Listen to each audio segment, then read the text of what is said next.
And, Todd, once again, Israel has endured a couple of waves of missile barrages here as sirens wailed from the north to the south. And as I tell you that, I can show you images of something that gets played out time and time again here in Israel. And this is people crowding into the underground train station in the port city of Haifa to the north of Israel. That being said, we know that one projectile got through the missile defenses and struck about halfway between Tel Aviv here and the Gaza Strip. No reports of injuries, but there are reports of power outages. That being said, Prime Minister Benjamin Netanyahu is explaining that Iran had enough uranium enriched just below weapons grade to make about 10 bombs. And he says after Hezbollah's Secretary General Hassan Nasrallah was killed, Iran began a desperate rush to build a bomb. They had enough of that, 9 or 10 bombs worth of enriched uranium. But they needed to make the bomb itself.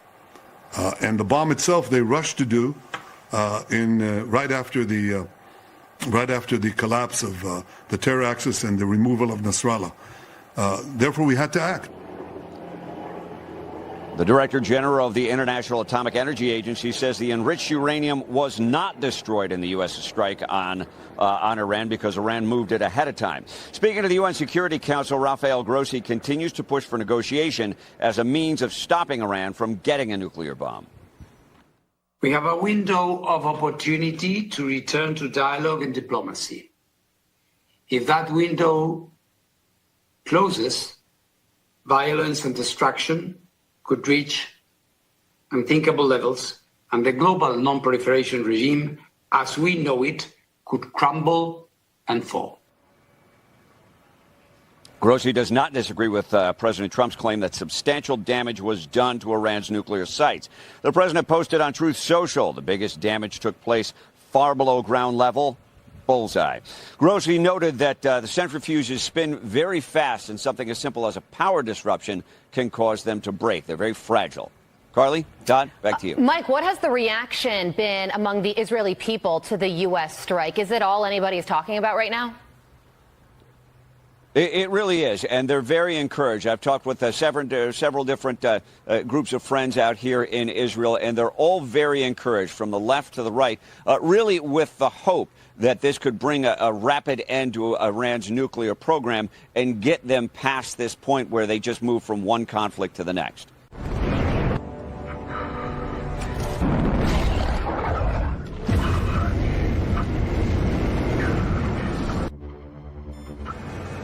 Who's your goat daddy?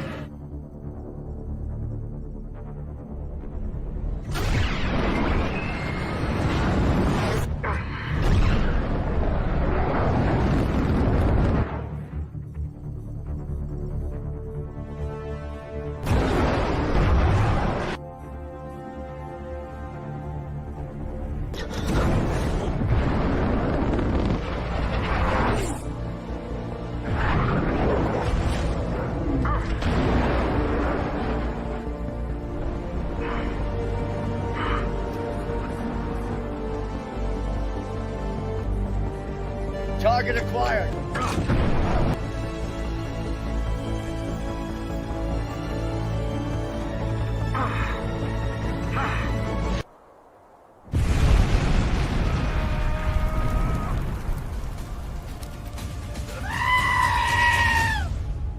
Oh, that's gonna leave a mark.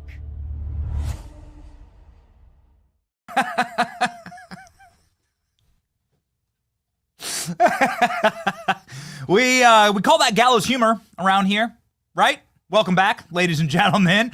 A new week! There are some decades when absolutely nothing happens, and then there are days when decades happens, and we are living inside of that time hyperloop right now, so we're going to cover all of it today in a absolutely action-packed rock and roll show. That poor goat. I keep thinking about that poor goat. Oh, man. Can we get some Fs in the chat for the goat? Too bad, ladies and gentlemen. Today is Monday, June 23rd, 2025. Iran vows to kill 50,000 U.S. soldiers in revenge for massive Israeli airstrike and American airstrike. Holy smokes. Let's not do this, please, shall we? Okay, can we not? They also closed down the Strait of Hormuz, so that means that a lot of oil is at risk. Okay, bad news. We want to not have this happen. We're going to cover it on the show. We've been, of course, warning against this, and obviously we're not smarter than President Trump, but we think that President Trump is playing a game here, and we're going to explain it today. A bit of a game, right? It's a high-stakes game, but this is the kind of game that President Trump has played before and won. Let's talk about all of it. Church staff stops mass shooting yesterday, an absolute miracle that we were able to witness on camera. Something that will give you some uplifting, a silver lining in this dark cloud of a time that we live in. Former Representative Matt Gaetz will be on the show, along with Representative Cory Mills from the great state of Florida. Also from the great state of Florida, live in studio. We love doing this. Live in studio, the Attorney General for the state of Florida, James Youthmeyer, will be here today, locked and loaded, right here, live in the studio.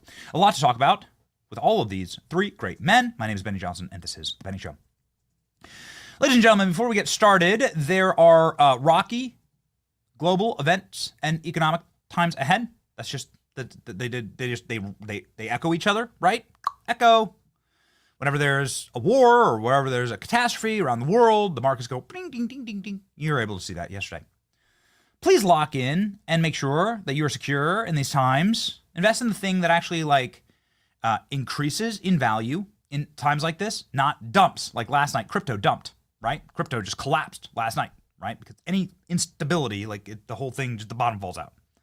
Gold, ladies and gentlemen, Advantage Gold is where I go to ensure that I have a rock-solid base and I'm diversified in my investment portfolio. You can check out Advantage Gold today for a one-on-one precious metals appointment. Text Benny to 85545. You'll discover why gold is becoming the number one hedge against global currency shift, how to move your IRA or 401k into physical gold, how to get up to $10,000 in free gold and silver with a qualifying account. Get your appointment set up today. Text Benny to 85545. Text Benny to 85545 or go to AdvantageGold.com. That's AdvantageGold.com today. Okay. All right, ladies and gentlemen, I want to show you a quick poll from this morning. About 95% of the country doesn't want to go to war with Iran. Okay? So wherever you are on this issue, and I know that people are all over the place, and we're going to state what we stated during our emergency live on Saturday night. I'm not smarter than President Trump. I'm not trying to second guess President Trump. We're going to give you the hard data and information, much like we expect the administration to give us the evidence and hard data for their actions. Okay? But I don't have that. A lot of that's classified. You can see these kick-ass photos of President Trump in the Situation Room here, surrounded by a strong team. Tulsi was there. Obviously, Marco, Hegseth. It's a strong team. Raisin Kane doing his thing. Do we have this photo? This my favorite photo. Okay, whatever's going on here with this photo. All right. I'm not going to second guess the president. You're going to find that on this show. You're not going to find me saying that I'm smarter. President Trump has earned my respect and my trust. I'm part of the MAGA coalition. I've gone to thousands of MAGA rallies. Followed the president very closely. There it is. That's a great photo. Put that up. Whatever's going on here, yeah, please, ladies and gentlemen. Anybody from Texas is going to be very offended by this. I'm here to state that the MAGA coalition, as we have regularly pontificated from this position, did not vote for forever wars. We don't like that. Joe Biden was a forever war creation, a regime change creation, a spend billions, if not trillions of dollars on wars, and so was Obama, and so was Hillary, and so was Bush, and so was Clinton, and so on and so on. And Donald Trump actually ran against that. And here he is with J.D. Vance. That's a perfect photo. Please keep that up.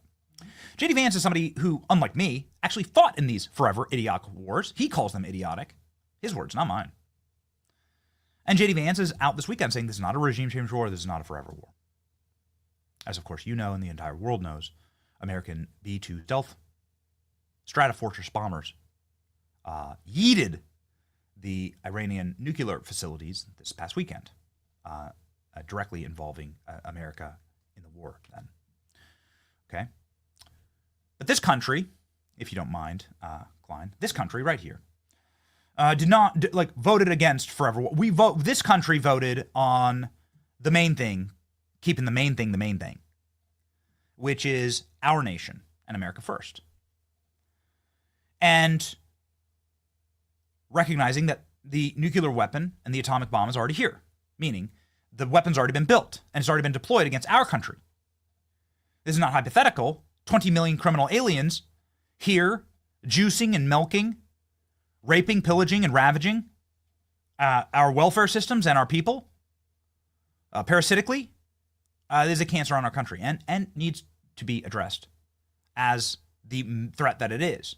Now, Iran is threatening to initiate an operation to activate splinter cells here in our country.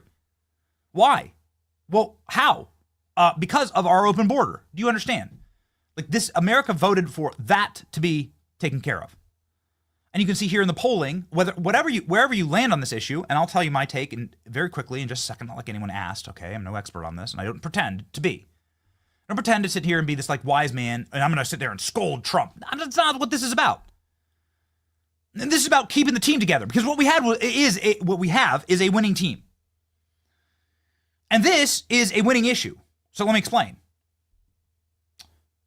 Nobody's made the case that Iran should have nuclear weapons. I haven't. I don't like Iran. They're not good actors. I got buddies who've been blown up by Iran. Okay? Go find any GWAT veteran. We'll have a GWAT veteran join us in just a second. Cory Mills. How many of these people lost arms, limbs, eyes, friends, plotted deep into the soil of some other country, defend a border for another country? No, America's done with that. And this proves it right here. 5% of the country thinks that we should go to war with Iran. Okay, fine. But close to 95% of the country says no. And in a world of in a country broken by hyperpartisanism, this is a uniting of the clans. This is an unbelievable testament to the fact that all Americans of all stripes really don't want war with Iran and don't think that this is a wise decision that's in our best interest. This is something that really breaks against age groups, too. Young people really don't want to go to war with Iran.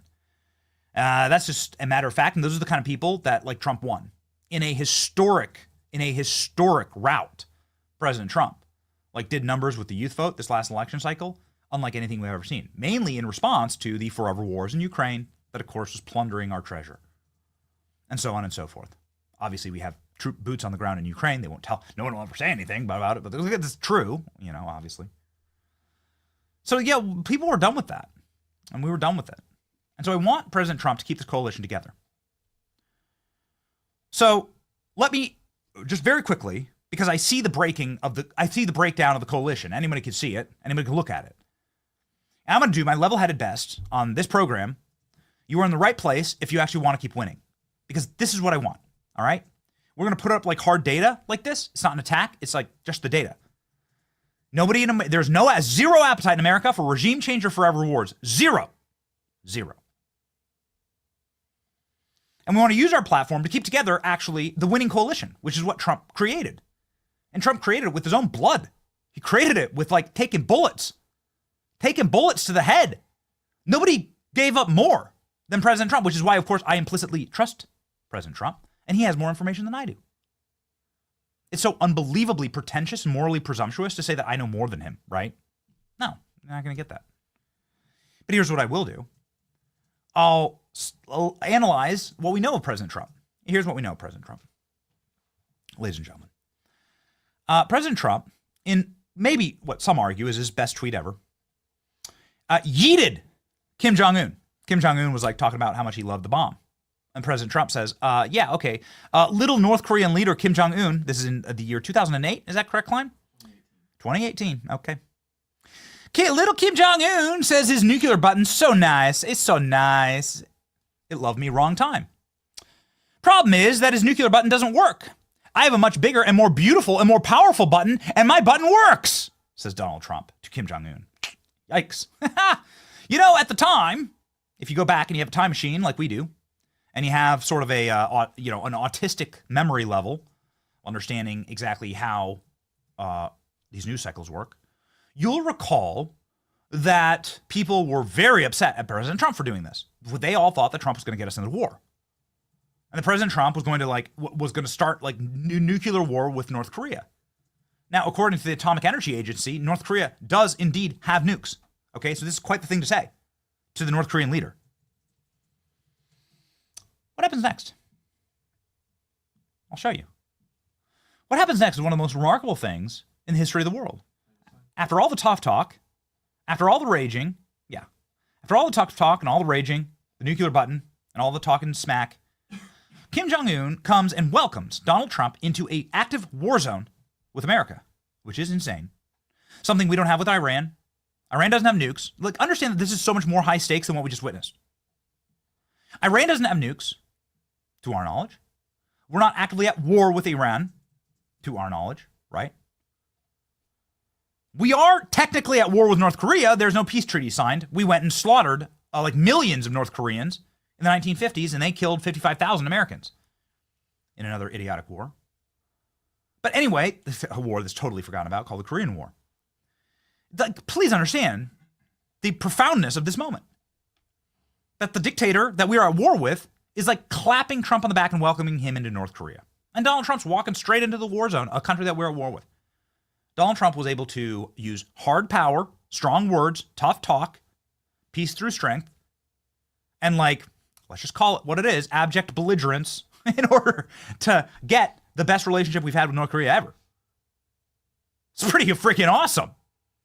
And then Donald Trump straight up fat shamed Kim Jong-un to his face. Yo, do you even understand that this is the best clip in the history of the world? Oh, okay, listen, I got a favorite Trump moment. It ain't better than this. I got a best Trump moment ever. It's not better than this. Something that is so unsung. Donald Trump walks into North Korea. We're at war with North Korea. Trump walks in and then fat shames the dictator to his little fat chunky face. Yo, this is straight up calls him Chef Boyardee. Listen to this. Getting a good picture of everybody so we look nice and handsome and thin. Beautiful. Perfect.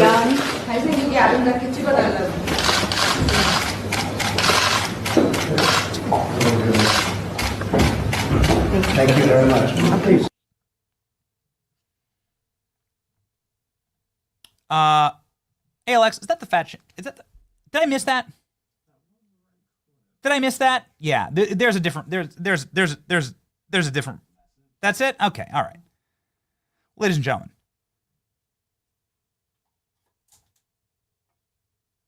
The ball's on this guy. He yeeted Soleimani. He went and killed the guy. He used tough talk and strong power in order to exact, in a very exacting moment, the opportunity to make the world a safer place. Trump orders attack that kills Iranian General Qasem Soleimani, other military officers in Baghdad, Pentagon says. This is the way that Trump plays. He plays hard, and he plays strong, and then he talks smack. ALX, where is Abu Bakr al-Baghdadi? Where is it? Because I'm going to give you one final example of this. Abu, don't cry. ALX knows where it is. You have this leader of ISIS who's sitting there as his caliphate gets systematically destroyed in the first administration. So whether it's fat-shaming Kim Jong-un to his face, whether it's yeeting Soleimani, who's personally responsible for the maiming of Americans and the putting into the soil thousands of American lives deep into the earth, in foreign lands and foreign sands, or whether it's this, which is killing the head of ISIS live on TV and then roasting him in like the meanest shit talk that you've ever heard from the White House that went on for like 40 minutes. This is the way that Trump plays. And the game has worked well for him, and it's worked well for us. It seems like this has been like crystallized in a Shane Gillis comedy sketch. So it's worth going back and actually establishing what did Trump actually say? And what he said was the comedy sketch. Here we go. He died like a dog. He died like a coward. He was whimpering, screaming, and crying. And frankly, I think it's something that should be brought out so that his followers and all of these young kids that want to leave various countries, including the United States, they should see how he died. He didn't die a hero. He died a coward, crying, whimpering, screaming, and bringing 3 kids with him to die, a certain death. And he knew the tunnel had no end. I mean, it was a closed end. They call it a closed end tunnel. Not a good place to be. So this was going on before you made the announcement that you're going. I've been looking for him for 3 years. I've been looking for him. I started getting some very positive feedback about a month ago. And we had some incredible intelligence officials that did a great job. That's what they should be focused on. Ladies and gentlemen, President Trump, guess results. Now, Donald Trump was talking lots of smack and following it up this weekend. But in every single one of these situations, the world is a better place. And you can't really argue against it. Like, find me the good faith argument against yeeting Soleimani, against Trump walking into North Korea and making peace, fat shaming him to his face. I guess I missed it. I got to play it again. I'm going to play it again. Klein. I'll play it again. Clip 2. Play beside. Fat shaming Kim Jong-un to his face. Good picture, everyone?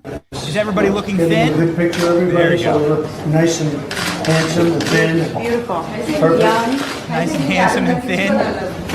Is everybody looking thin?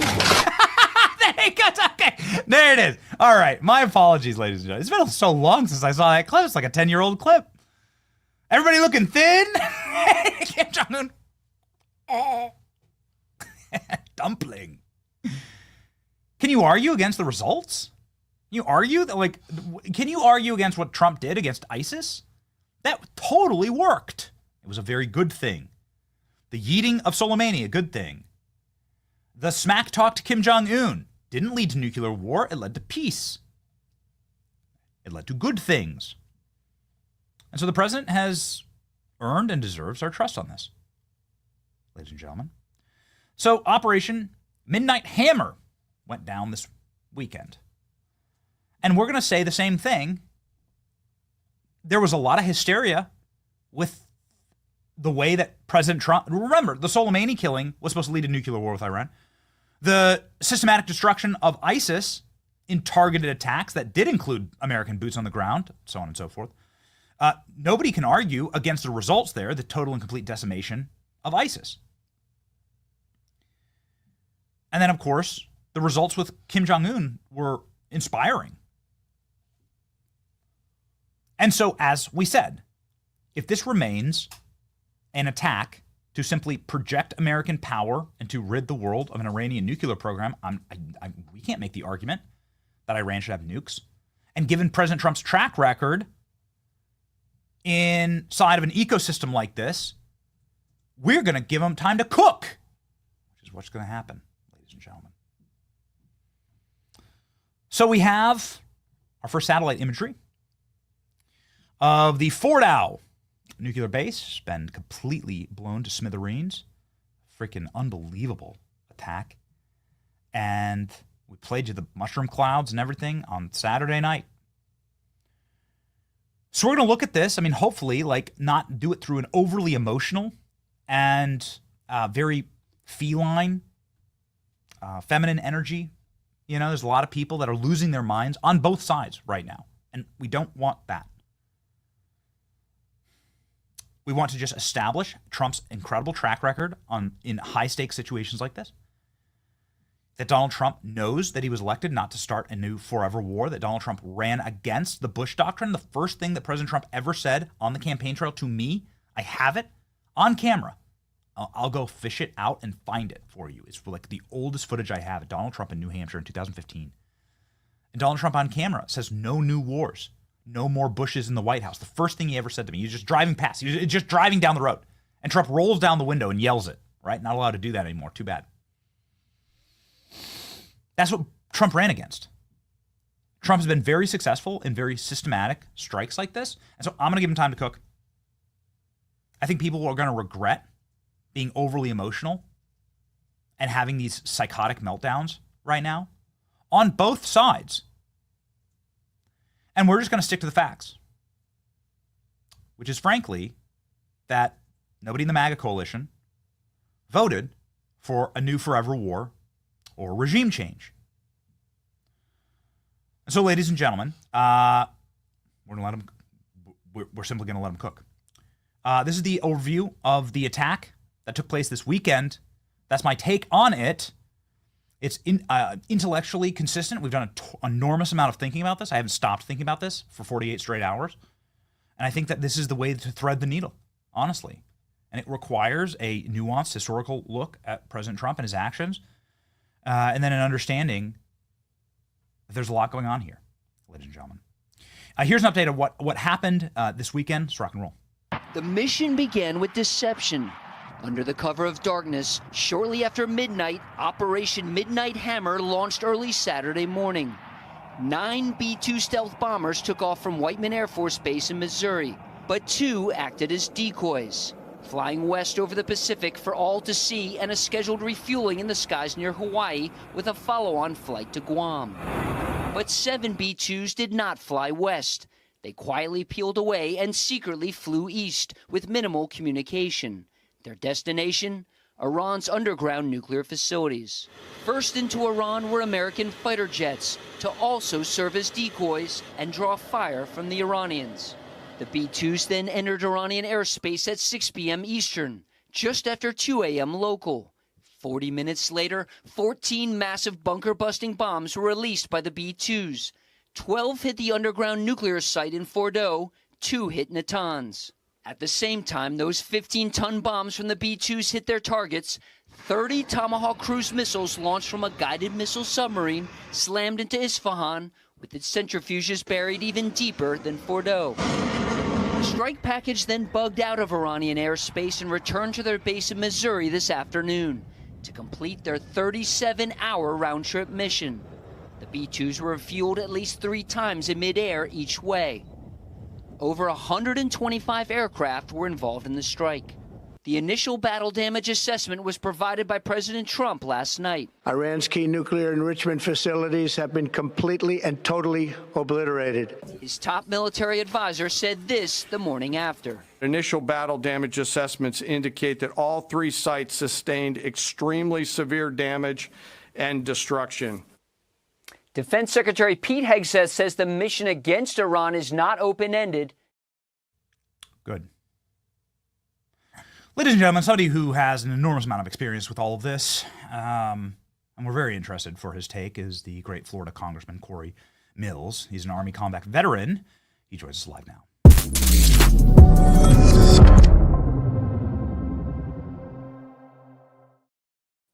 Congressman, what's going on, man? Your take on this weekend? Well, look, it was an amazing military operation with key and precision strike capabilities. I've been talking about this for quite a few months now about Guam, which is forward on Isfahan, and Natanz with their centrifuge enrichment capabilities.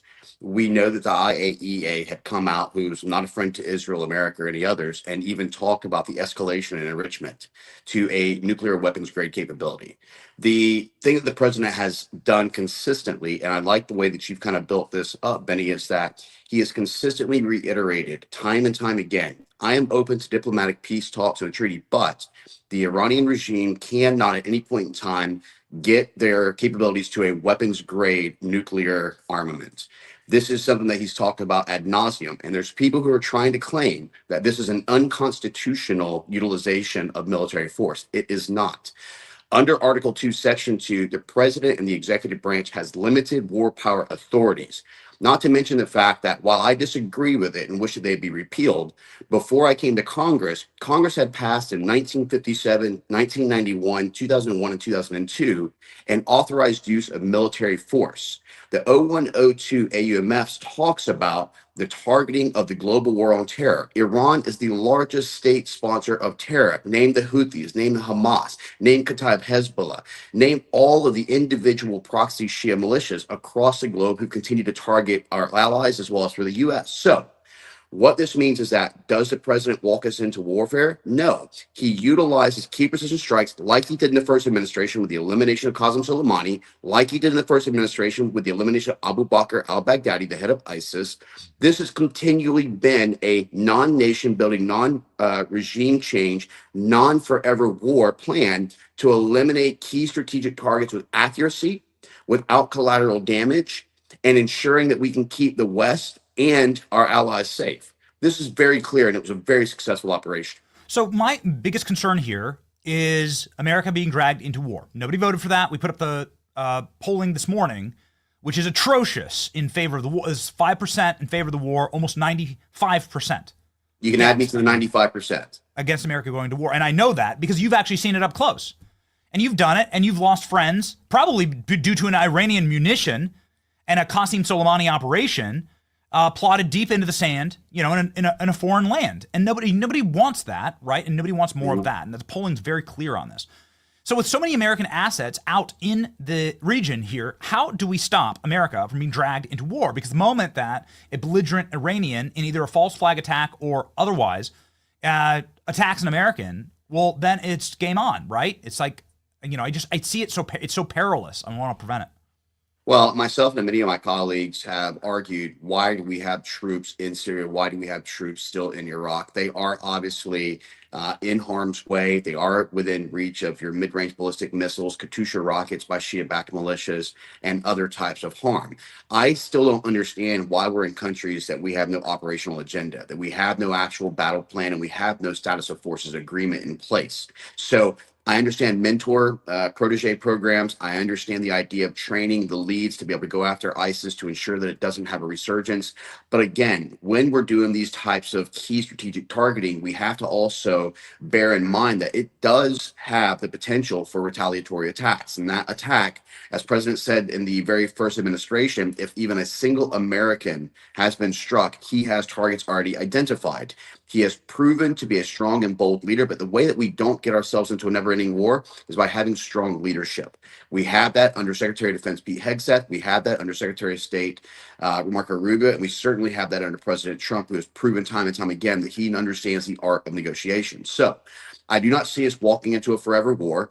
I do not see anything other than an increase in our missile defense capabilities, whether that be a THAAD Patriot battery capability in the Iraq region, whether that be in other areas until we can withdraw our troops. But you're right. We do always border on that threshold of where do we draw the line of ensuring a non-nuclear capability by a malign actor and the protection and the safety of our troops from retaliatory attacks. And this is where preparation, repositioning, pre-positioning of military hardware and equipment and defense, and then knowing the actual battlefield assessments really comes into play. So this is something that I've been struggling with, and perhaps you can help me out because you are on the Foreign Affairs Committee, House Armed Services Committee. You have far more intel than I do. But can you explain to me, like, why the rush to do this?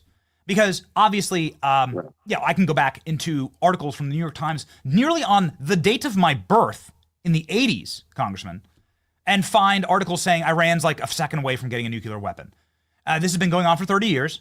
I'm not saying it's a good thing. I'm saying I'm saying their nuclear program's a bad thing, and that Iran, especially their leadership, are bad actors in the region, obviously, okay? But what I'm trying to say here is, like, why the immediate urgency to go do this?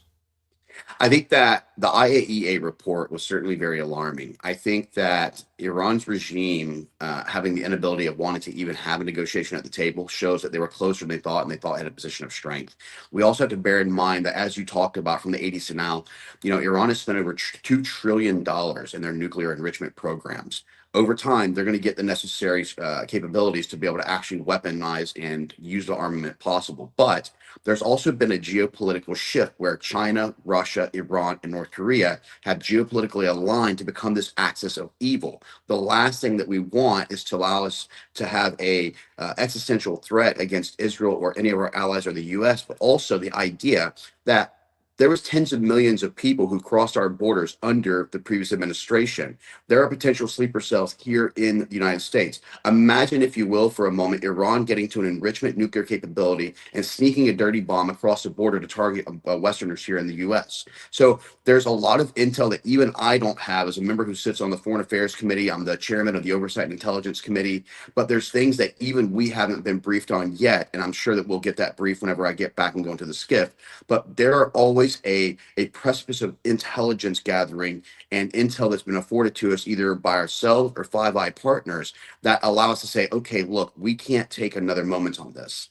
And we know that the escalation between Israel and Iran could have actually been to a precipice where we said, you know what, Iran has enough of a capability to be able to strike inside of Israel. And we have so many Americans that are dual citizens who stay in Israel, that this is now a time that we must strike. And it also forces this regime to come back to the table to say, all right, no mas. You've done what you've said.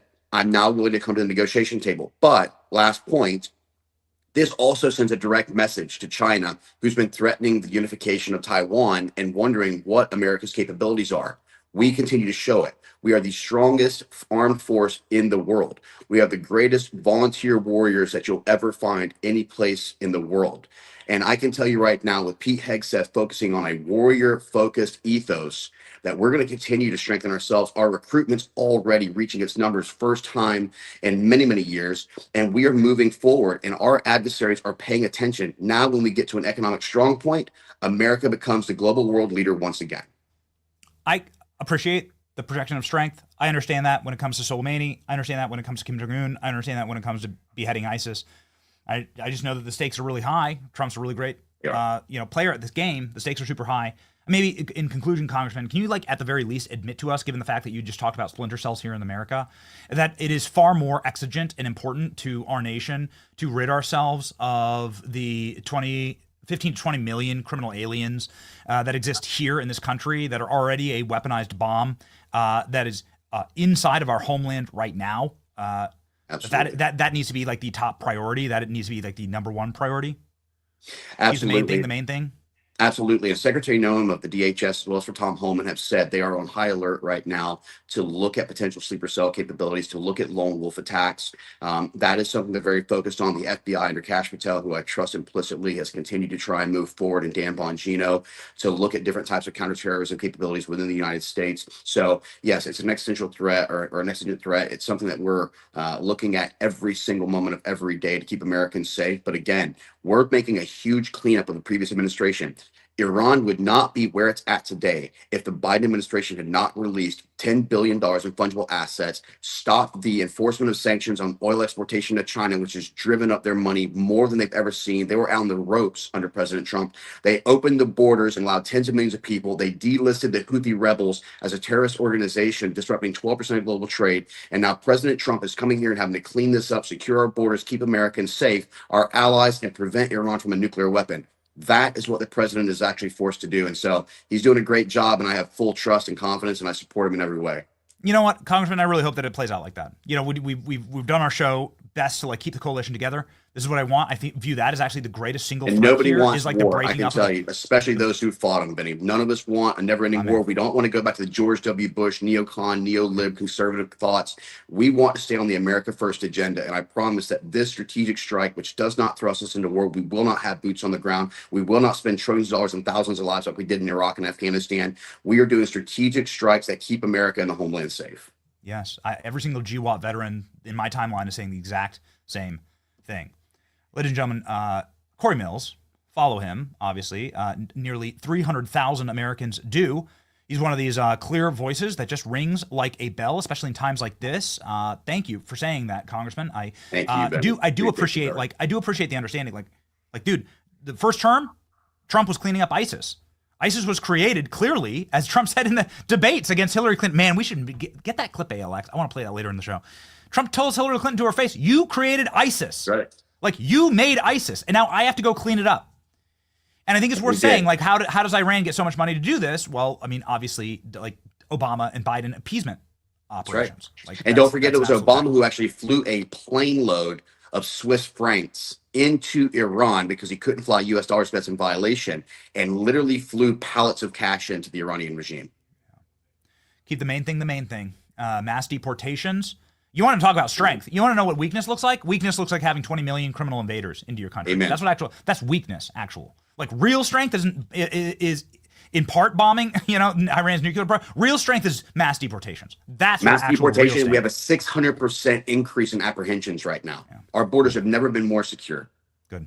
Well, I appreciate it, Congressman. Godspeed. Everybody follow. Thank you. God bless. Thank you.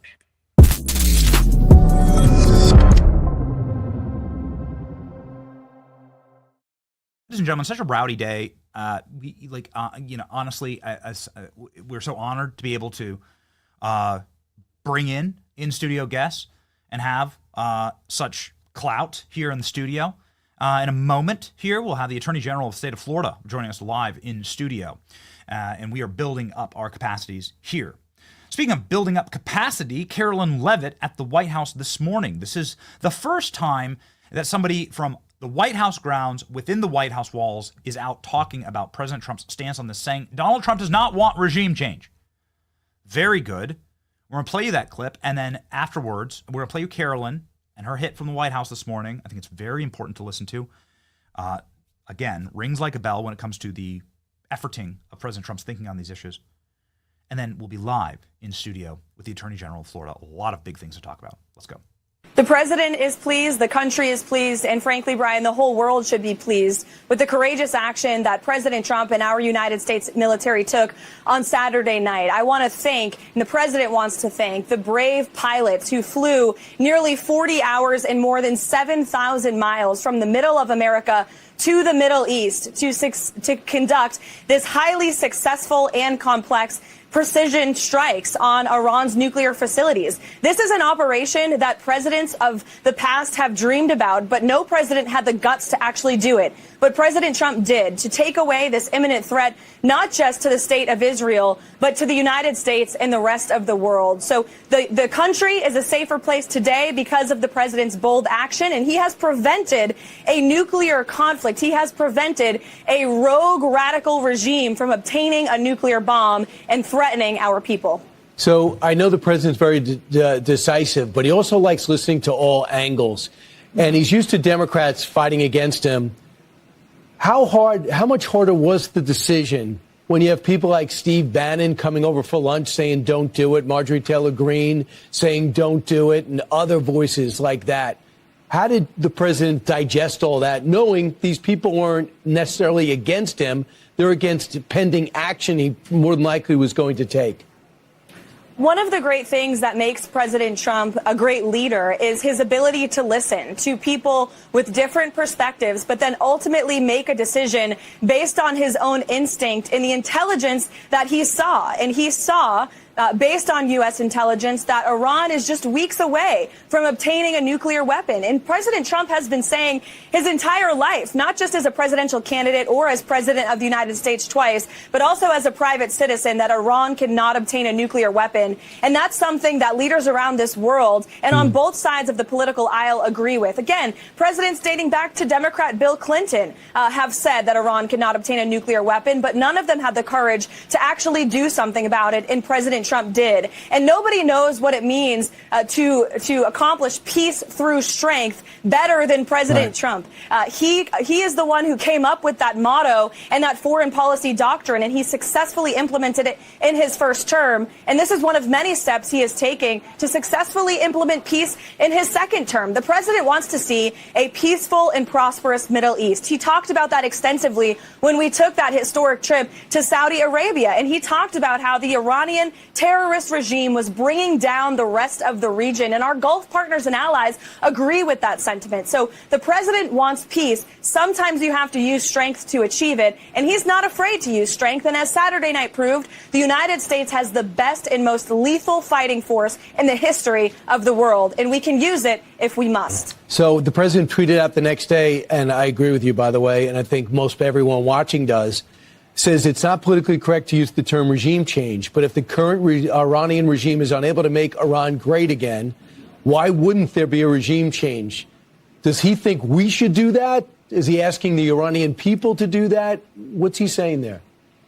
The president believes the Iranian people can control their own destiny. And what he said last night makes complete sense. If the Iranian regime refuses to come to a peaceful diplomatic solution, which the president is still interested in engaging in, by the way, why shouldn't the Iranian people take away the power of this incredibly violent regime that has been suppressing them for decades? And so our posture has not changed. Our military posture has not changed. These were decisive precision strikes that were successful on Saturday evening. But the president is just simply raising a good question that many people around the world are asking.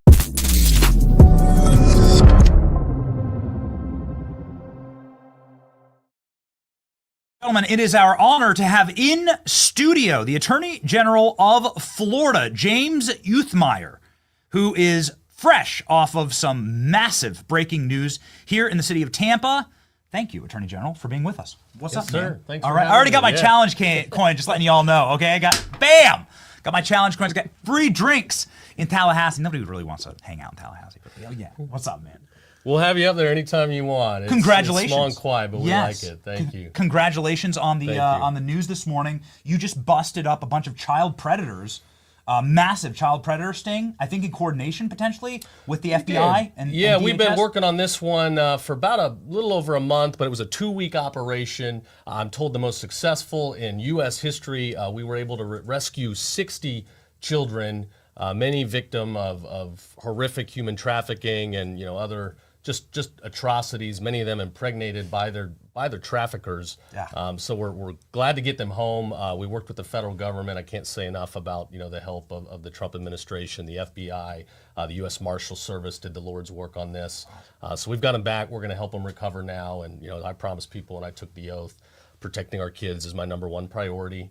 We're not going to stop. We'll bring the fight. And if you're trafficking in this state, we're going to get you. The strong father energy. Yeah. The strong dad energy. How many kids you got? 3. Yeah. I got a 5, 3, and 1. So it's near and dear to You've me. been getting to work, bro. Good for you. Keeps you young, yeah. So this like something that you really feel like, right? And you're deep in your bones with do. your dad. I moved to Florida because I wanted my kids to be protected, right? And I saw the leadership here in the state. I saw the work that they were doing. That was way ahead of its time, by the way. Like against the predations of children, whether that's in the schoolhouse, the library, or whether it's in like the bathrooms at Disney World, like the predation of children was an issue that was taken on strongly in this state. And I'm like, I'm gonna live in a place like that. I'm gonna raise my family and my kids in a place like that. We're not going to tolerate it, and we're not going to apologize for protecting our kids from the physical harms. This trafficking stuff is dangerous. From the ideological harms, we've redone the curriculum here in the state. We're busting anybody that wants to let little boys and girls restrooms, anybody that wants pornography in the classrooms. No tolerance in Florida. We're going to be the #1 state for public safety. So, you talked about child trafficking. Some of these criminal aliens. You have a new place for them here in the state. Your team has told me, and your team has told my producers that we might have some breaking news on the new Alligator Alcatraz. Can you please inform the audience? Sure. Well, so we rolled out this proposal last week. It's a location we've been looking at with law enforcement for a while. 30 square miles surrounded by the Everglades down in South Florida. Prevents the unique opportunity for a low-cost detention facility because the perimeter is already set by Mother Nature. A lot of people thought maybe it was just a joke, but no, we're serious. We care about immigration enforcement. We're leading and helping the federal government. We've had a great relationship with ICE and Homeland Security. I was with Border Czar Tom Homan yesterday as we were talking about this stuff. But as of this morning, the federal government has approved our detention facility plan. So we're going to have 5,000 beds up and running. A round of applause on that? Yeah, there we go. Okay, we have a massive roaring applause sound effect. Thank you. We'll have 5,000 beds by early July. Really? A couple facilities, including what I call Alligator Alcatraz. So, okay, so wait a second. This is, and we have it right here, right? This is the location. This is a big airfield. Is this correct? It's an old, virtually abandoned airfield. At one point, they wanted it to be the largest airport in the world. It didn't happen, but you've got an 11,000-foot runway there. So big planes can land. We'll process there. The National Guard will be on site. They're going to help. We'll give them the due process that all these courts say they need, on the way out, though they never care to ask about it when the border was open and people were flowing in. And we'll detain, deport, and get people out of this country that don't belong here. This is amazing. Okay, so here you are on site. How are you? Wait, hold on. You just said that you'll have it open in July? It'll be open, first week of July. Are you just going to put tents out there, lean-tos? Like, how's it going to work? In Florida, we've gotten very good at responding. You're going to chain people to an alligator? Yeah. No, we'll have some light infrastructure, a lot of, heavy-duty tent facilities, trailer facilities. We don't need to build a lot of brick and mortar. Wow. Again, it will be temporary, and thankfully, Mother Nature does a lot on the perimeter. We'll have a little bit of additions needed, but there's really nowhere to go. If you're housed there, if you're detained there, there's no way in, no way out. My brother in Christ. In the first administration, President Trump, in an interview to the New York Times, proposed potentially putting alligators at the border wall and filling the Rio Grande with alligators. And now you're literally doing it. You're making his dream come true. Well, we believe in the swamp down here in Florida. We're swamp creatures. But no, it's a great facility. The state will be able to use it for a long time. It can be a good thing. This is using the swamp to your advantage. Do you understand? This is Sun Tzu, art of the swamp. Okay, so you're telling me, you're breaking news right now that this is happening. It is Alligator happening. Alcatraz is going down. It is. We have commenced with the construction. Again, we don't need a lot. It's light infrastructure.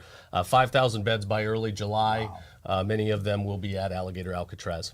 Are these going to be criminal aliens from all around the country, or what's apprehended here in Florida? Both, yeah. Around the country and in Florida, we'll prioritize criminal aliens as the Trump administration has called on us to do, as was discussed with Tom Homan yesterday. I mean, there's 600,000 or so criminal aliens in this country that have already been convicted of other crimes. Yeah.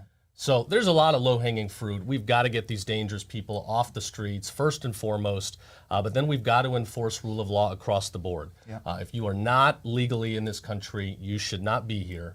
And we've got an obligation to support the Trump administration. If I may, and I'm not sure your take on this, but it happened in your backyard. So let's talk about that massive ice raid that happened in Tallahassee. It was a huge construction site, and we all saw it. It was like biggest raid I've ever seen. Mm-hmm. And we saw this hollering from farmers or from the hotel industry being like, don't raid our criminal aliens are the better ones, right? Like they're protected.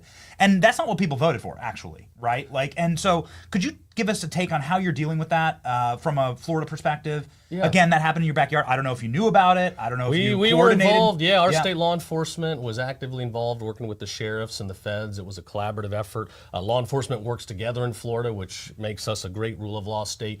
But I'll give you an example. 2 weeks ago, I announced a lifetime sentencing of a guy that was here on an ag worker permit, overstayed it. He was here illegally, and we caught him brutally sexually assaulting and trafficking young girls, a young child. I mean, that's what's happening when these people get into our country. I announced in Bay County last week this driver's license scheme where people working at the DMV were selling fake IDs, including some, the class of license needed to drive a semi-truck. Wow. To people that are not going through the training, they're not taking the tests, they're getting these things, they're making money on the side, and they're putting Floridians in danger. They're putting Americans in danger. So I think we have a duty. We need to detain and deport everyone. Yes, we'll focus with the criminal aliens, but rule of law has got to be rule of law. It's very interesting that you brought that up because Kash Patel announced that there's a huge driver's license scheme last week that the Chinese were trying to bring in millions of legal driver's licenses to vote in the 2020 election. Have you seen anything about that? Could you talk about how that would how would that work? Right? Like, have you seen the potential for that to happen here in the state of Florida? We have. Thankfully, we were the first state in the country to start an election crimes office. So our Secretary of State and elections investigators work hand in hand. Getting the fake ID doesn't necessarily enable you to vote. You've got to get through the registration process that we scrutinize. But I think it is evident that people do come here illegally and they do illegally vote. I'm not sure at what scale, but it's a danger to our republic.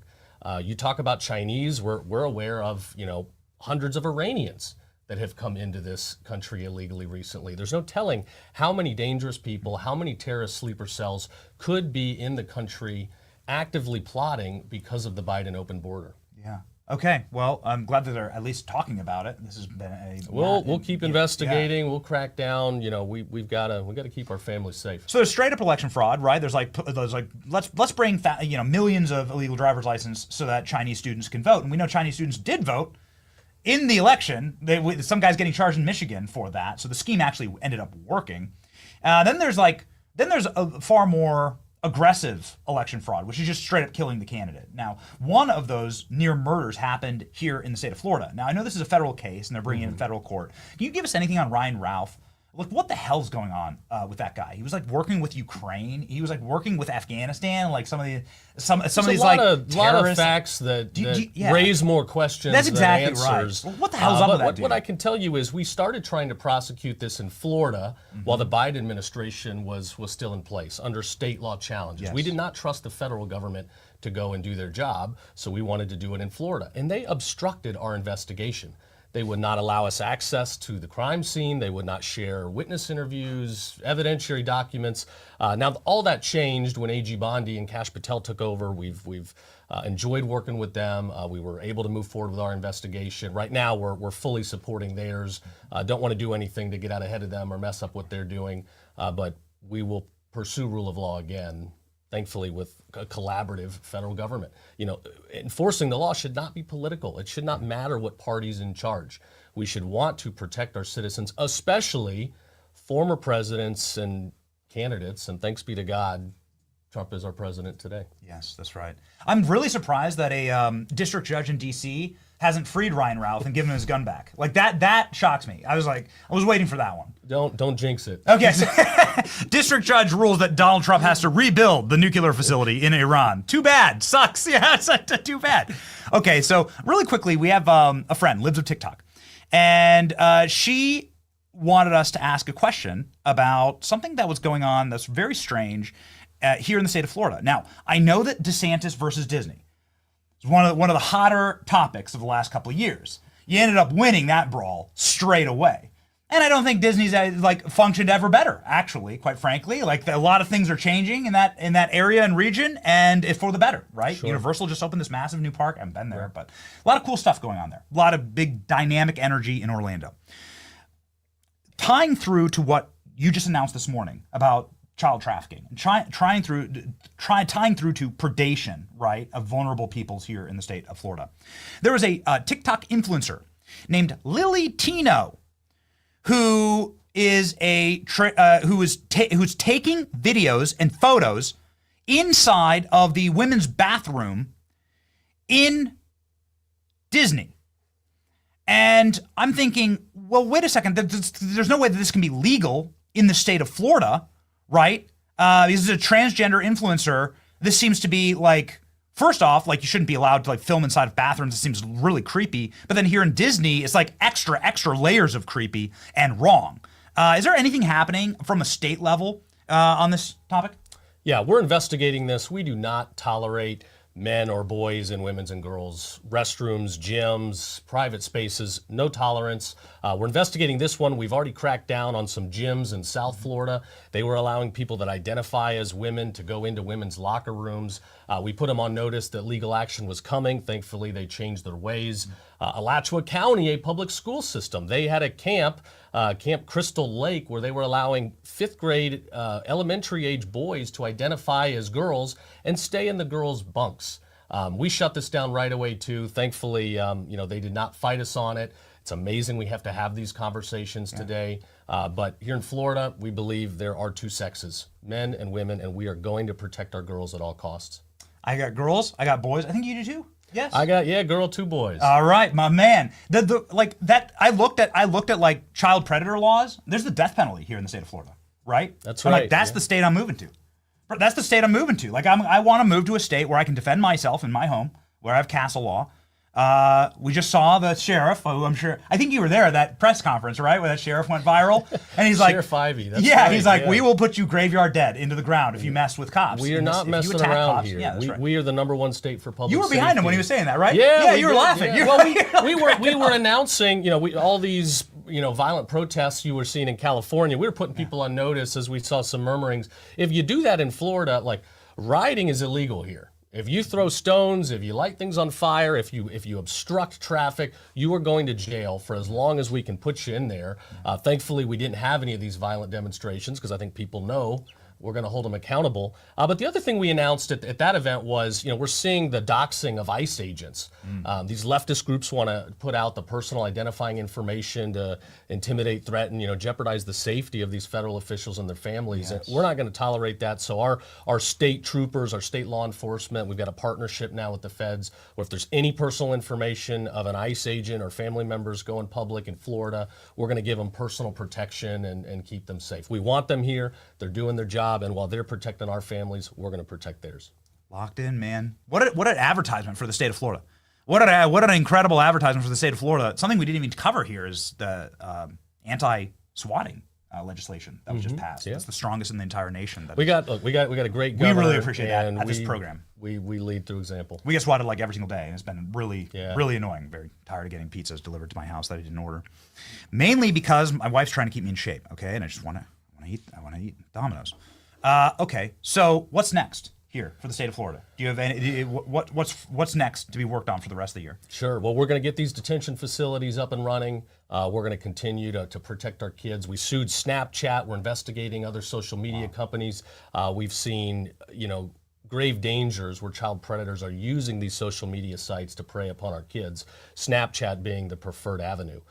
So we've already busted dozens of people that are trying to prey on our kids. They deceive kids. They pretend to be young people themselves. They start asking for information, ultimately trying to meet up with kids.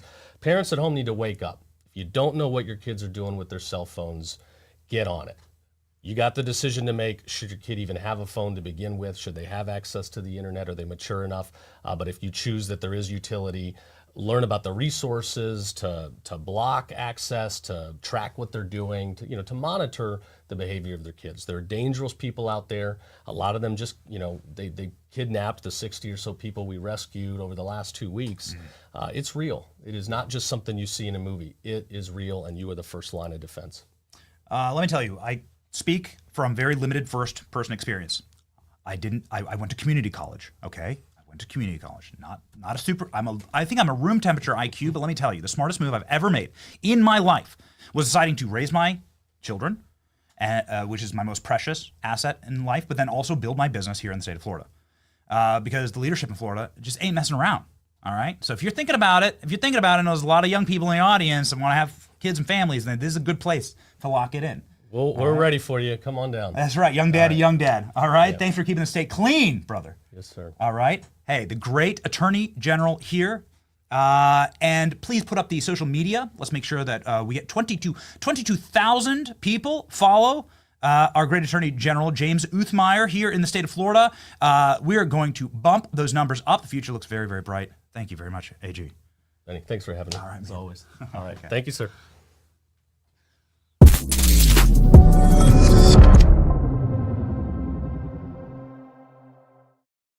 Thank you very much. A short time ago, the U.S. military carried out massive precision strikes on the 3 key nuclear facilities in the Iranian regime, Fordow, Natanz, and Esfahan. Everybody heard those names for years as they built this horribly destructive enterprise. Our objective was the destruction of Iran's nuclear enrichment capacity and a stop to the nuclear threat posed by the world's #1 state sponsor of terror. Tonight, I can report to the world that the strikes were a spectacular military success. Iran's key nuclear enrichment facilities have been completely and totally obliterated. Iran, the bully of the Middle East, must now make peace. If they do not, future attacks will be far greater and a lot easier. For 40 years, Iran has been saying death to America, death to Israel. They have been killing our people, blowing off their arms, blowing off their legs with roadside bombs. That was their specialty. We lost over 1,000 people, and hundreds of thousands throughout the Middle East and around the world have died as a direct result of their hate. In particular, so many were killed by their general, Qasem Soleimani.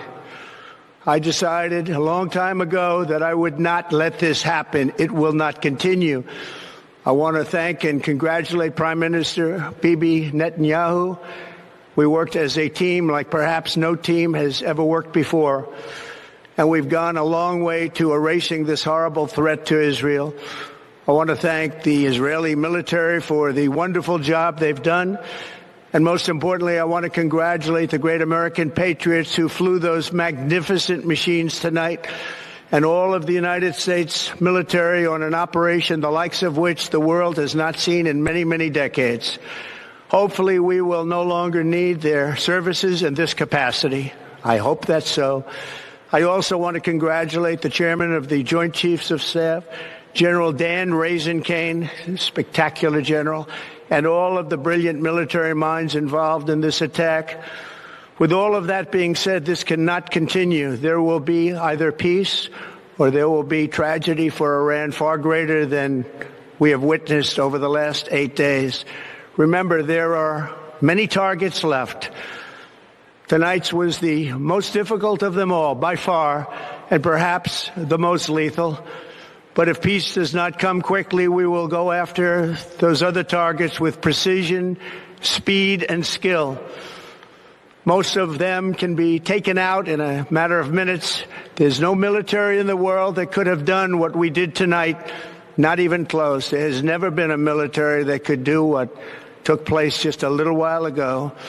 Tomorrow, General Kane, Secretary of Defense, Pete Hegseth will have a press conference at 8 a.m. at the Pentagon. And I want to just thank everybody, and in particular, God. I want to just say we love you, God, and we love our great military. Protect them. God bless the Middle East. God bless Israel, and God bless America. Thank you very much. Thank you. I just want to thank God.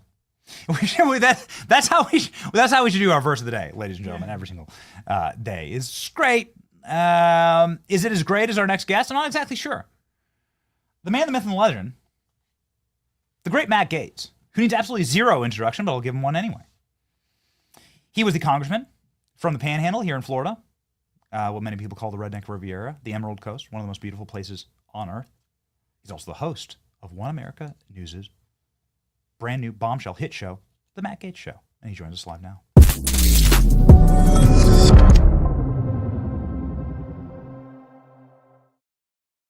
Matt, what's going on here, man? Oh wow, what a fit, dude! This is great. I'm out here in Southern California, man. This is how people roll. It's the cozy coast. Yo, you got like the Kendall Jenner hat on. You know, you remember that Pepsi ad with Kendall Jenner? I'm rooting for it. And you know what, Benny? in that shot you just played of President Trump, he's rooting for it too. I think there are a lot of people out there who are bloodthirsty for regime change war, and they hope that somehow at age 78, President Trump has abandoned his reticence to do those things. But if you really know President Trump and you listen to what he's saying there, he does not want this to continue, and he sees these strikes akin to the Soleimani strike. So there is precedent for the United States having a limited engagement, coming home and not devolving into a regime change war. And the view I've expressed on my program, and it's drawn me a little bit of criticism, but I don't think Israel is in this fight for denuclearization. Like, you already have Israel's main voice in the United States, the shrill and shrieking Mark Levin, saying that we need to give nuclear weapons to Ukraine. So we're not like against proliferation as a doctrine or a theory. They're just using denuclearization as a veneer for their real goal of regime change. Now, why would Israel want regime change in Iran? I don't believe it's because they think what's coming next after the Ayatollah is like a new Jeffersonian republic that's going to be eager to sign the Abraham Accords. I think the chaos is the point. I think Israel has noticed the fact that on President Trump's visit to the region, he did not stop there. He went to these emerging, rising Middle Eastern markets.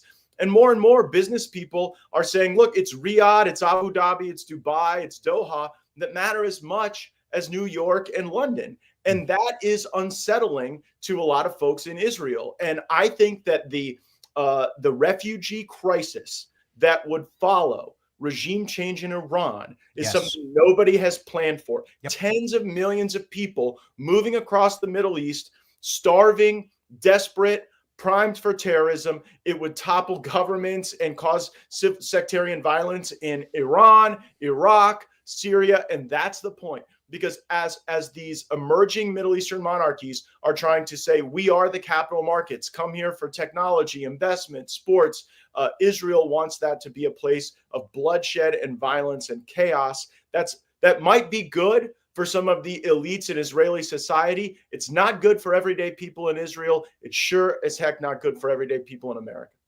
So, I don't pretend to be a member of Congress who's on the Foreign Affairs Committee, right? And who has been read in on all these things. This isn't really a diplomatic show. I'm not I went to community college, Matt. I'm not here to pronounce every single name inside of the Iranian leadership. But you made a point that I think really stuck with a lot of people, and it went viral on our page, and I know it went viral at One American News, where you said, hey, listen, if we're about denuclearization, then will Israel give up its nuclear program? I'm not sure anyone's ever said that before. You had the balls to say it. Could you explain? I think every country should give up their nuclear program. I wish every country in the world would denuclearize. And by the way, so does President Trump. President Trump hates nuclear weapon. He literally calls it the N-word. And so I think that there is a desire for peace in this president that runs contrary to more nuclear weapons everywhere. But here's what I take exception with.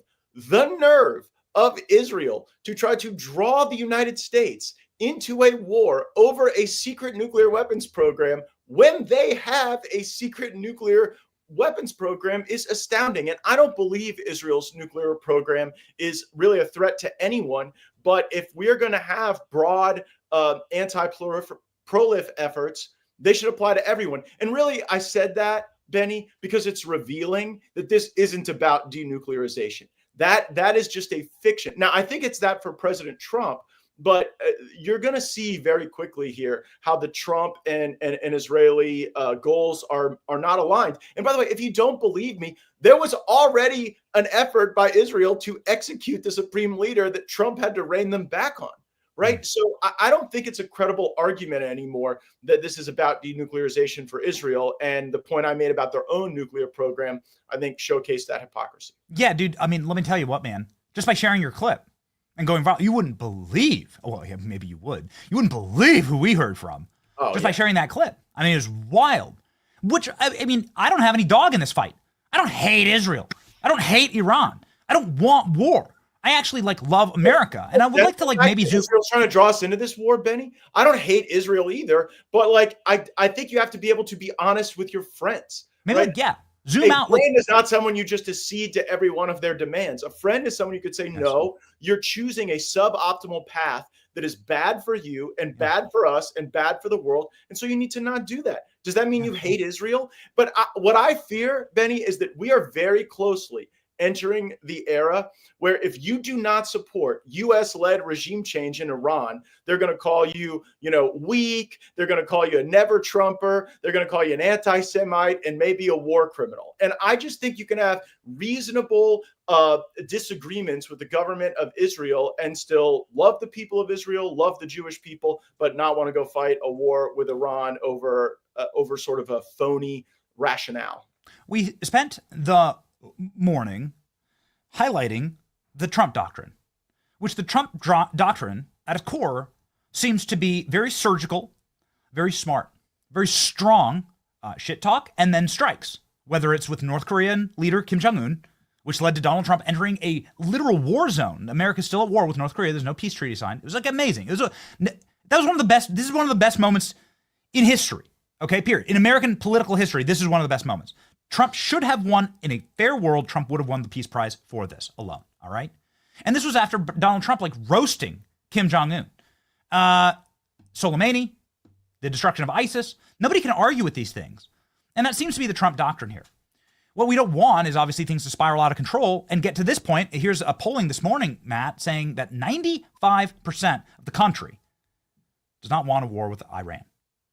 And we just don't want this to somehow spiral into like being on the wrong side of the American people. It's such a vast chasm here. And you know what? There's always a lot of cheerleading for these regime change wars on the front end. Like, remember back in the early 2000s, a lot of the people that we admired and looked up to in politics, they thought, well, we really like President Bush and we think he's really treated unfairly by the media. So we're just kind of going to have his back through this. And George W. Bush made a big, fat mistake dragging us into a war with Iraq. And President Trump brilliantly rescued us from the failures of neoconservatism. Yes. And I think like whenever you've got a policy that's got like Mike Pence and David Frum and like the Lincoln Project and Liz Cheney and John Bolton all excited, I mean, that's got to give you a little bit of pause, right? Like, we didn't go win this election to deliver John Bolton the foreign policy he wanted, did we? Was that why we won? You should never be on the same side as like being excited with the Lincoln Project. That's always gonna land you in jail. Yeah. Right. And so I think that you're right, that the Trump doctrine is sort of like stick and move, right? And it's not this excessive entanglement, but this is a very dangerous time because right now the world is watching really two things. One, what is Iran's next move? And they better not kill any Americans. Otherwise, this really does escalate. But it's also, what is Israel's next move? Like, I put a poll on my X account. Like, do you believe Israel will now execute the Ayatollah? Tens of thousands of people voted. More than half of them believe that Israel will. So then what happens, right? What is the planning that has been done in the Congress for the day after the Ayatollah is executed? There are 13 different ethnic groups in Iran. There are warring factions kind of among Iranian generals. And so I have asked a number of my former colleagues on the Armed Services Committee, on the Foreign Affairs Committee, tell me about the planning that has gone into the day after. Universally, they say there is no plan for Iran post-regime change. So I'm old enough to remember that you shouldn't go into a Middle East regime change war with absolutely no plan just because Israel says there are weapons of mass destruction. We've already got that bloody merit badge. So you know President Trump really well, obviously. You know the team really well. You know, Hegseth and Vance, Tulsi, RFK. Like, these are people who've really like spoken out against this kind of stuff. And Hegseth and Vance, to their great credit, took up arms and fought for our country when our country called them to. And they've called these wars idiotic, forever wars. I mean, they're vice president in charge of the Pentagon. I have a lot of faith. You know, I have a lot of faith in the President Trump chose them, right? So, like, in the first administration, John Bolton was part of the administration. In this administration, you have people like Tulsi and Vance and Hegseth, and that's Trump's choice, right? And so it seems like of all times to trust President Trump's thought process here. Like, we're in an even better position than we were in administration one. The first thing Donald Trump ever told me, and I'm not nearly as close to him as you are, Matt, but first thing he ever told me in New Hampshire in 2015 was no more new wars, the end of the Bush doctrine. He yelled that at me out of the window of a moving car. Like, this is deep in the guy's bones. Yes. Right? And so I guess my question is this: how do we prevent escalation? You know, how do you prevent this from spiraling? Because I just worry about this. It's very simple. It's very simple. The way to prevent escalation is you rein in Israel, and then we have to construct some sort of face-saving theater with Iran, right? Like, let Iran go lob some missiles into some sand pit that's somewhere near a U.S. military base, not hurt anybody, and then, you know, allow them to claim some sort of, you know, phony retaliation. That's what happened after Soleimani. Like, you heard President Trump reference the precedent that he wanted to activate. So that's how you deal with Iran. But then Trump has to reiterate to Israel that they can't just go execute the supreme leader and then walk away. Like, Mark Thiessen, who's not a high IQ person, who was in the Bush administration, just posted on Twitter that you don't have to buy it after you break it, that Colin Powell was wrong. You can just break it and walk away. What an insane thing to say. That puts Americans at risk of more of a permissive environment for terrorists. We do not want that to happen. And I think you're right. You're so right that the number one thing that is different about this administration as opposed to our first term is that the cabinet is fully aligned. They all are supporting President Trump. And so you don't have to like spend your day wondering whether or not Jeff Sessions was going to drop the ball or Jim Mattis was going to undermine the president. Like you have a really, really great team there. It's got flashbacks, dude. Yeah, well, and by the way, whenever anybody like wants to offer a criticism of Pam Bondi or Pete Hegseth, I'm like, do you remember the last ones that we had in these roles? Like, well, you're mad that like Pam Bondi hasn't arrested half of the Democrat Congress yet, when like literally, Bill Barr was out there saying Donald Trump was somehow culpable for January 6th. So I think that we've made a lot of progress. I'm really proud of this team, and I think you're right. That has to give us some sense of calm.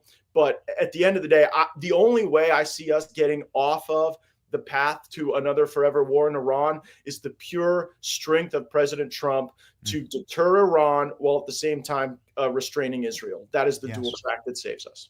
Yes. It's because nobody voted for it, man.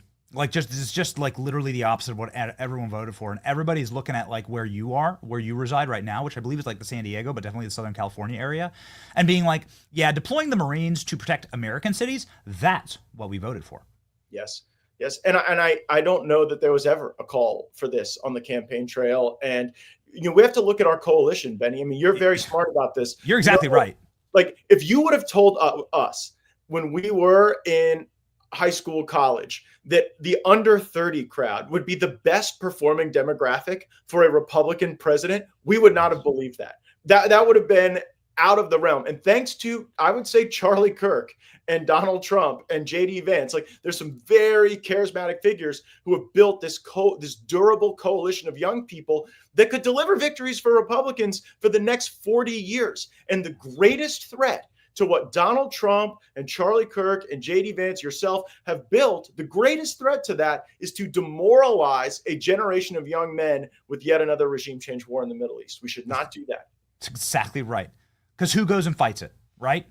Who goes and fights it? We all do, Who goes and gives up their lives? 10,000 Americans. Hegseth kicked the transsexuals out of the military, so we can't even send them to the front lines anymore. Okay, well. Let's look at the front lines. Here we go. Here's Matt on the front lines in El Salvador. It has to be, right? Everyone thought this was AI. Can you confirm to us this wasn't AI? No, that was a photo I took down in Sacat prison in El Salvador. And let me tell you something. The president down there, Nayib Bukele, he knows what's up. He knows what time it is. He knows that if you confront the criminal element, and if you create an ecosystem where law-abiding people can thrive, it is the natural human condition to succeed. And so there in that facility, there are tens of thousands of MS-13 18th Street gang members who have like 1,000-year sentences who will never get out.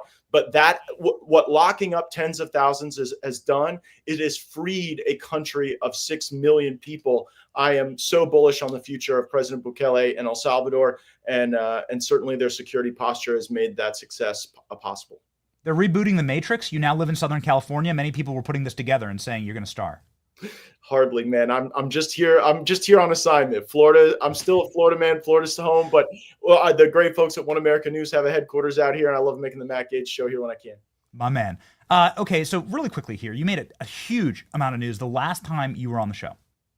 Last time you were on the show, there was hurricanes hitting Florida. You came, and I was in the Panhandle. You just came, and we just kind of like Spitfire, did a live, right? Just on like a back patio. And dude, that clip has gone so thermonuclear of you saying, listen, I think that they let a foreign government go kill Epstein. And I think this goes way deeper than anybody ever thought, and that America allowed it. And to a man, Matt, we continue to put up this, whether it's Dershowitz or whether it's members of the first administration, we put up this article of Alex Acosta backing you up, saying that Epstein was intel. And nobody's been able to explain it. No one's been able to explain it. Since you're not in Congress anymore, thought we might as well just take a shot in the dark. Still seems to be a prescient issue. What the hell's going on here, Matt? Well, I mean, at the time when Epstein was involved in these activities, there was a strong desire to keep the United States engaged in the regime change war in Iraq and to keep the UK engaged in that war as well. And so one of the things that intelligence, does in the United States and around the world is get people in compromising situations and then use those compromising situations to control behavior. And like you look at some of the people who have had great proximity to Epstein, and it's people who are prominent in business, academia, politics, and that was an op that like was lather, rinse, repeat elsewhere. So I think one of the reasons why there is reticence with some in every U.S. government to really tell the truth that Epstein was but an operator for a foreign government. They don't want to do that because they don't want to have to acknowledge the extent to which the United States does similar stuff. I'm not saying Epstein stuff, but U.S. intelligence absolutely leverages compromise over people in other countries in order to get them to do what we want. And I'm not criticizing that, but the problem is once you start peeling the layers of the onion back on Epstein, it starts to expose the modus operandi that is used by MI6, Mossad, CIA, Indian intelligence, you name it. So that's what you think was going on here? Yeah. I mean, I don't even think there's another logical, but the Mossad, we've covered extensively the Mossad connection, gone through as much as we can ad nauseum on this program. And this has clearly been a hand grenade. It's amazing. Like, just a real quick follow up on this, Matt. This is like a hand grenade that like everyone was on our show promising like day one, we're going to show you here's a good example. Here's a box of hard drives that they found in Epstein's house. Wow, look at all these hard drives. They're marked evidence, Matt. That has some evidence tape on it. FBI special agent in charge says we didn't put that evidence tape there. That's Jeffrey Epstein putting the evidence tape on all these box of hard drives. Haven't seen any of it. And it's like this hand grenade that was handed to the Trump administration that the pin was pulled and like no one's been able to figure it out. Well, I think there are probably some of your viewers who would just say, well, create a website and load all that stuff up there and let the internet sleuths work it out. But let me just posit a countervailing theory, right? If the Justice Department and the FBI become in the business of publishing investigative records from cases that were never tried, like Jeffrey Epstein was never tried, then what is the limiting principle on that?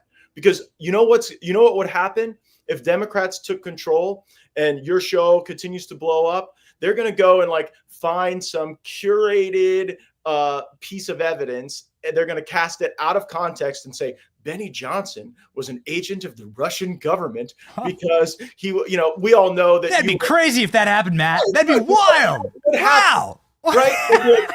What a fiction. Right. And so, but you could see how the process of selectively leaking investigative materials on cases that were never subjected to rigorous evidentiary review, cross-examination, admissibility standards, chain of custody. If you just allow all that to flood into the public square, then I do wonder, like, is it just every time a government switches power, do they go find anything derogatory, or that could even be miscast as derogatory regarding anyone and say, well, aha, Benny Johnson is actually Vladimir Putin. We've never seen them in the same place at the same time. Yep. It's like Mission Impossible. Pull the rubber, skin mask off. Okay. Yeah. I mean, I can get that. They did this on Trump. Well, listen, they did this on Trump. I mean, how much discovery do they have on Trump? Right. So, like, I guess you're right. Like, what is the limiting principle there? Yeah. And the, a lot of these people are like dead or dying. I mean, Bill Richardson, George Mitchell, like they're not alive anymore. So. What is your advice in this moment, Matt, to President Trump? Considering everything that he went through, like I'm just like sitting here going, the guy didn't take a bullet to the head, and build this coalition just to shatter it to pieces. Like he didn't do that. And that has become like the main goal of this program. And the main efforting of all of my energy is going to be like doing my very level-headed best to like keep together the good energy, positive vibes of the MAGA coalition that is a winning coalition and winning coalition for the next 100 years, for the rest of my life. By the way, since Trump has been elected, has that ever been a harder job than this morning? Right. And why? Because these young men don't want to support regime change in Iran, right? I mean, isn't that a lot of young men watch your polling shows? Yes. They're not for this. They are concerned when they see this. And so, I mean, my advice to President Trump, is to be true to himself. President Trump has excellent instincts. He he does not want this to be an extensive engagement. I can tell you that based on the conversations I've had with him just over the last few days. President Trump does not want to drag the United States into another forever war. The issue is you've got to very delicately thread the needle where you don't create a permission structure for an Iranian response or an Israeli execution of leadership that brings you to that end state without you having control over it. So I trust President Trump's hand on the tiller. You talk about the people around him. But one thing that's unique about President Trump, he does not constrain the inputs like to just his cabinet members, right? Like Trump will take a phone call, an input from friends, from experts, business leaders. And I do worry. From guys in Pepsi hats. Yeah, just random dudes like me. But I do worry that like the crowd that wants him to fight Israel's forever war against Iran, they are so relentless and persistent in their communications to President Trump. And so I would advise the president to really dig into the quality of his own instincts rather than accede to the quantity of demands from those who I think are giving him poor advice to enter this war. Yes, really sound advice. And just prying here, and I know that this is going to be privileged, and the last question for you, Matt, but how have those conversations gone with the president? And can you give us like a 30,000 foot like sort of perspective on this? Yeah, I mean, I don't really do readouts on that stuff, but what I could tell you is he is upbeat. He's very focused. He's very dialed in on this, and he is taking a lot of advice and input. And I think he's the best guy to synthesize it. The most important thing for your viewers, and I think for his administration, is he wants to make this a repeat of the Soleimani strike, not a repeat of the Iraq war. That is the central thing that comes out of our discussion, and we need the policies to be able to provide him that decision-making space. It rings like a bell, Matt. Rings like a bell. I just freaking love the work that you're doing on your show. It's incredible. We always remind everybody you're one. I think you might have been like the first person I ever met in Washington D.C., and it's been great to watch all your success. I didn't think I could like it more than like some of your speeches from the House floor, and some of the haymakers and Molotov cocktails you threw like in the House. There I go, being a Russian agent again. But yes. like I didn't think I could like it more. But man, you're doing God's work, dude. Awesome, man. Thanks. It's great. Best of luck to you, brother. Everybody follow Matt, obviously. Here we go. And millions and millions of Americans already do. And will he be Neo in the next Matrix? We'll wait and see. Godspeed, dude. Take care, man.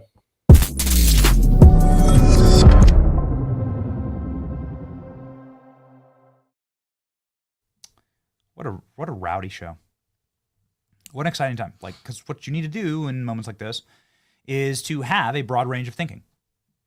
And so you need to hear from all sides. You need to listen to people. And it sounds like that's actually exactly what the president is doing right now. Not sounds like. That's what we know. We can see that Donald Trump's having lunch with Steve Bannon, and we know that President Trump is taking calls from Charlie Kirk and obviously from Matt Gaetz and so on. And the president didn't take a bullet to walk in there in the first 100 days and then like atomize MAGA. That's not like what. Stop freaking out. Everyone chill, like let the man cook. And the people who have let him cook, it's amazing. You can go back to the news articles from 2018. Trump is going to get Kim Jong-un to nuke us. That's what they were saying. That's what so many people were raging, including some people that claim to be Trump supporters. They were raging about this. Trump's going to inspire nuclear holocaust with North Korea. That's what they were saying. And what did we end up getting? Trump yeets Soleimani, and everyone was saying the same thing. We're all going to die. We're all going to die. Trump destroyed everything. He ruined it all. Ah! Like, really, these people have really dark and really broken personal lives. They're very unhappy people. I know some of them personally. They're unhappy. They're miserable people. And you like don't listen to people that, especially don't listen to men who have that kind of strange estrogenetic, feminine, feline, passive-aggressive energy, right? The men who could never fight wars themselves, who are sitting there banging the table, screaming that we need to send as many young American men off to die in the sand as possible. Like, don't listen to that. But also don't listen to the doomers either, right? Oh, Trump's betrayed us. It's all over. It's over. I wake up. It's over. Don't black pill, okay? We're not black pillars here. We've stuck through it on so much. We've been through so much together, and it's such an honor, ladies and gentlemen, to be able to do this program through President Trump assassination attempts, to be able to steady the ship through moments like that and indictments.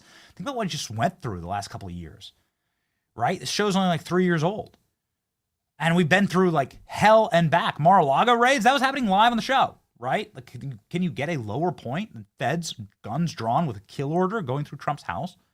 Going through Melania's closet and Barron's bedroom, getting his Nintendo Switch, checking his high score. No, man. No. We went through the darkness together, and we're going to come out into the light together. And we're going to do that through staying strong. Ladies and gentlemen, I want you to stay strong. I want your financial situation to stay strong, unfortunately, especially in times like these. Americans' finances are tough. Credit card debt is higher than it's ever been. My friends in American Financing can help you out. The rising cost of inflation, Jerome Powell continued to have interest rates. We're not going to change interest rates. Well, inflation has been cut in half, but they're still not going to change interest rates. Stuff's expensive, man. Stuff's expensive. And it's crippled a lot of American families. American families are running higher credit card debts than ever. And those interest rates are straight up criminal. This is math that nobody wants to face. It's costing people a lot. But here's the truth. If you're only making minimum payments, that debt will follow you for years. People are calling American Financing to unlock the equity in their home, save hundreds of dollars a month, finally breaking free of these credit card debt. Owe it to your family, your country, and the golden era, ladies and gentlemen, to figure out what's possible. Call American Financing today at 888-528-1219. That's 888-528-1219. Start today. American Financing. Ladies and gentlemen. Okay. Exciting times. Let's end on a high note. All right? Let's end on a high note. Freaking coolest thing ever. Not the coolest thing ever. Okay, so let me couch this correctly. In Wayne, Michigan, there's a psychotic gunman who attacked a church. This was a Christian church that had little children playing in it. They were doing vacation Bible school in the church. And these little kids were setting ducks. This gunman had I think an AR-15. So, I mean, you could have really... Okay, so you could have done a lot. Semi-auto pistol, you could have done a lot of damage. Little kids, you could have done a lot of damage. But get a little of this. The hand of God. The hand of God protecting our children. Oh, as a father, just sends a chill down my spine. The hand of God was protecting our children. First thing that happens is a deacon at the church noticed this individual with a firearm and decided to hop in his F-150 truck and run him over. The next thing that happened is church security shot him dead. And he injured no child. There was no loss of life except for the Christian-hating madman, sociopath, evil demon. The security guard did get shot in the leg, but he's expected to make a full recovery. Some of the parishioners inside of the church are quoted to have been said, evil came to our church today, but God was already here protecting us. Ladies and gentlemen, this is this needs to be our prayer right now. We need God's protection. We always do. And we need to remember that it's very, very real, and that you get down on your knees and you humbly pray. We pray every single day. Make us fast and accurate, ladies and gentlemen. Our verse of the day, protections now, from Romans 12:8. If it be possible, as much as lieth in you, live peacefully with all men. Actually, just reading through Romans right now, a little bedtime Bible study that I do. Live peacefully with all men. There is so much energy that is spent, and it's bad. I mean, the nature of God, like peace is something that is found constantly throughout the scriptures. You want peace, you want to live peacefully. There's there's the descriptions of Satan: lie, kill, and destroy. Right? Steal, kill, and destroy. That is the opposite of peace. Oftentimes in war, someone will tell you they're on the sides of the angels, and the truth is that most of the time it's just kind of two demons fighting each other. And that includes America. That includes a lot of conflicts that America's been in. We don't have time to go through all of the various wars throughout the last hundreds of years that like America was either dragged into or started themselves or psyoped into by evil forces inside or outside of our government. No. Peace is the side of the angels, okay? So let's go for that, ladies and gentlemen. That's what this show is all about. Pray for President Trump right now and for the leadership of this nation and for peace. And know this, no matter what happens, you're marching with us. We're going to win in the end, right? It's your boy Benny. In the end, we win. See ya.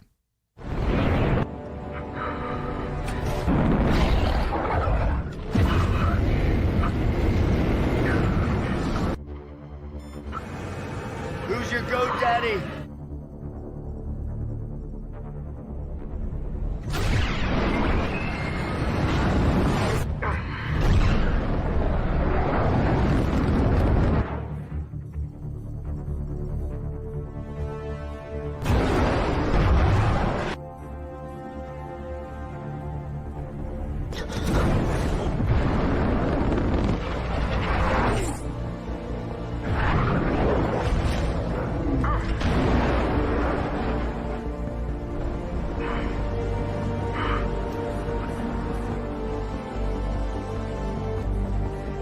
Target acquired.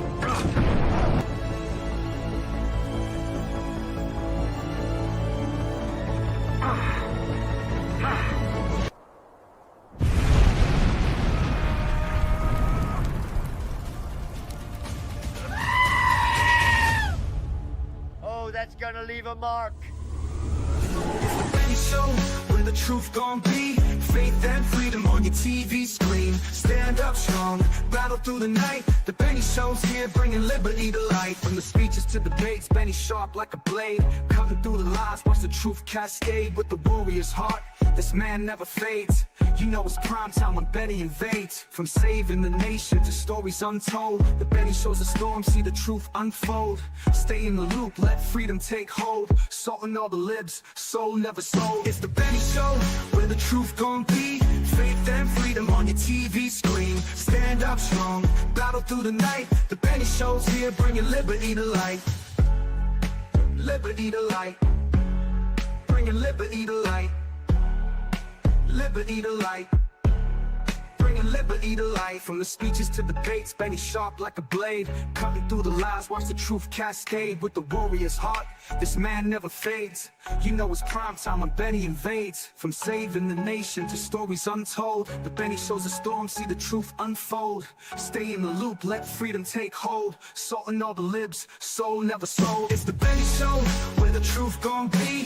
Faith and freedom on your TV screen. Stand up strong, battle through the night. The Benny Show's here, bringing liberty to light. Bringing liberty to light. Bringing liberty to light. Bringing liberty to light. Bringing liberty to light.